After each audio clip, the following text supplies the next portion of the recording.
All right, before we move on to analyzing these light effects on shapes that are not spheres, on more organic shapes, I just wanted to go over very quickly the effects of the other kinds of light sources on these. So that's the point light and the soft light. So we won't elucidate the many parts of the light like we did on the base demonstration, but just to show the differences that occur between these lighting scenarios. So let's put a point light over this one and let's get it pretty close to really emphasize what we're trying to show here. So here's our light bulb. And this will be emblematic of a point light. And we will put a softbox light, or we can imagine like a skylight, over this sphere.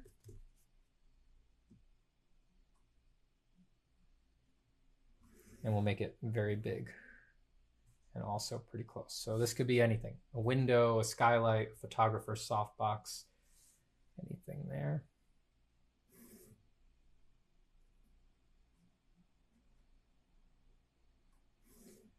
So on the point light, both of these situations create all the same parts of the light that we went over in the first demo.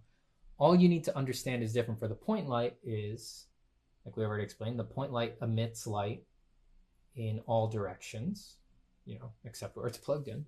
So we have to imagine that the tangency on the point light, if we go from the center of the light, the tangent point on the point light, and thus the core shadow, is going to respect the fact that light is coming from the point in a cone shape in respect to the ball. So if you imagine drawing the photons, that always makes it very clear. So all of the photons that are going to be hitting the ball directly are going to be within this triangular shape, and actually this is going to all be shadow, the cast shadow. So unlike our cast shadow under the sphere that was under a perfect directional light like a spotlight or the sun, which has parallel light rays, because the light rays from a point light are not parallel, the cast shadow is wider than the sphere, which makes it a little more dramatic.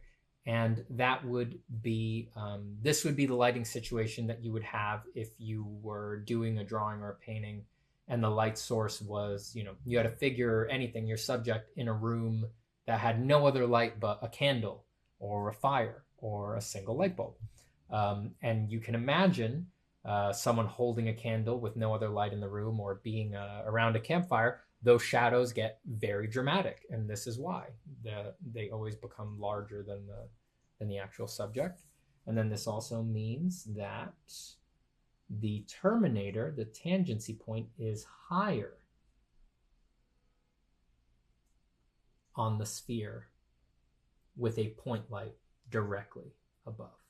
Right? We can see where the light rays graze the surface is very different from where they are when the light is overhead but is a perfectly directional light. So in a point light, in the same position as a parallel directional light over a sphere of the same size, the shadow side is going to be much bigger than the light side. There also tends to be a little less fill from the table, because as you can see here, there's no light rays hitting here, right? In these triangles. So this is no light rays hitting in those triangles. That means that the photons that are producing the reflected light, as you remember, that are hitting other things in the environment, they're actually coming from further away than the environmental photons in the overhead light. situation. So they're striking the table because the cast shadow is wider. They're striking the table farther away from the subject. And so they're losing more energy as the bounced light travels up to the ball. So another thing that happens in a point light situation is that the reflected light is less intense than the reflected light in a directional light situation. In reality, there's enough other variables going off in a real scene that this rarely happens. This is a result of just like a very focused studio situation with truly like just a dark background, no other ambient light, and just the one light. But that would be the case. But in reality, it's very rare that it would ever be noticeable that that's the case. But yes, it changes the traveling distance of incident environmental light to have the light cone creating a wider cast shadow and a larger area without direct striking of light around the subject. So that's what you want to know about point lights. And you can imagine if this goes all the way up, if it goes higher, higher, higher up, as that point gets higher and higher up, that cone gets a little more opened up until you can imagine if this light bulb was strong enough and was super, super far away, it would actually start casting beams that are almost parallel. And then that's how we can arrive at the sun, a point light that is far away enough and huge enough that even though it is actually shooting light out in all directions, by the time it hits the Earth, if this was the Earth, they're basically parallel. And this is the area light. So what you want to keep in mind about the area light is that the diffusing screen, for example, on a photographer's box, or has the same effect as something like the diffuse light that comes in from a window that does not have direct sunlight coming through it.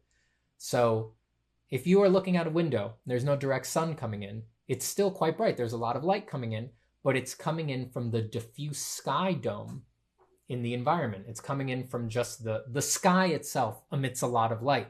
Light from the sun, which is super intense, is hitting particles that are everywhere in the sky and in the atmosphere, and it's scattering photons everywhere. So the light is a light source that every bit of it is just shooting light in all directions in a diffuse way.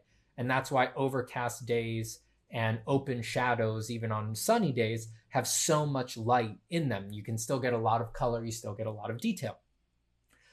A diffusing screen on a photographer's softbox does the same function of scattering and shooting everything around, right? Like, because if this was a photographer's softbox, let's say, without a screen, a diffusing screen, this might just instead, there might just be 3 point lights behind the diffusing screen that would make it, that might be what's actually inside the photographer's light box.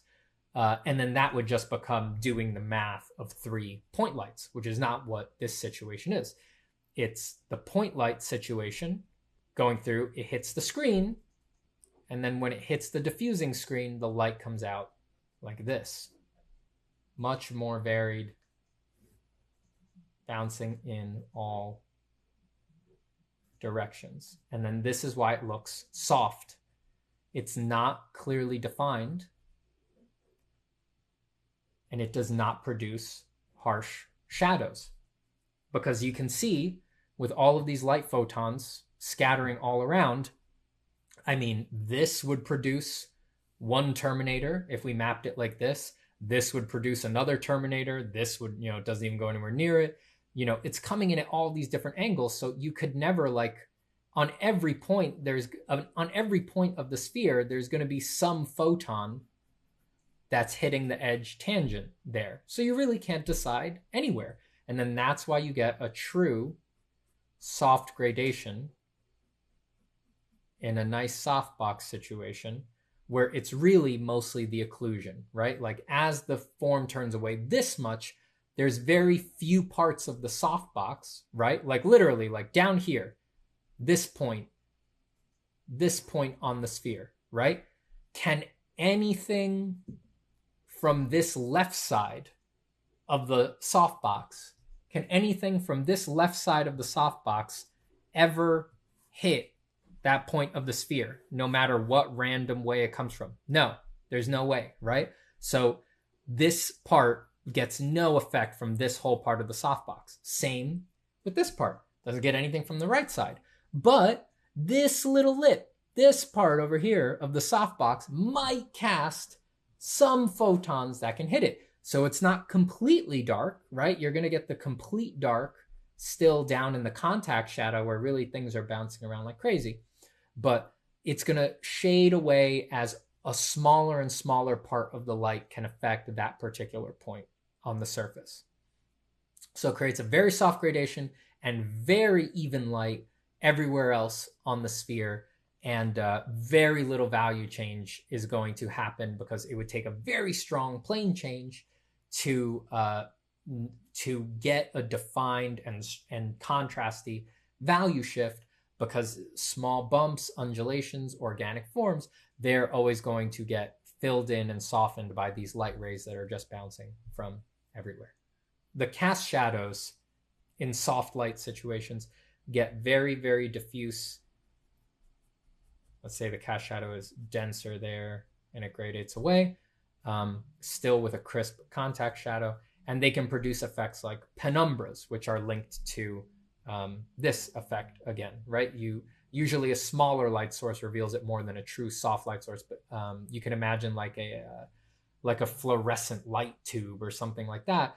It is going to have this same effect where the furthest extents of the tube are only have access to certain parts of the form, and thus you get shadows that look doubled or tripled even if there's only one light source. That's a penumbra.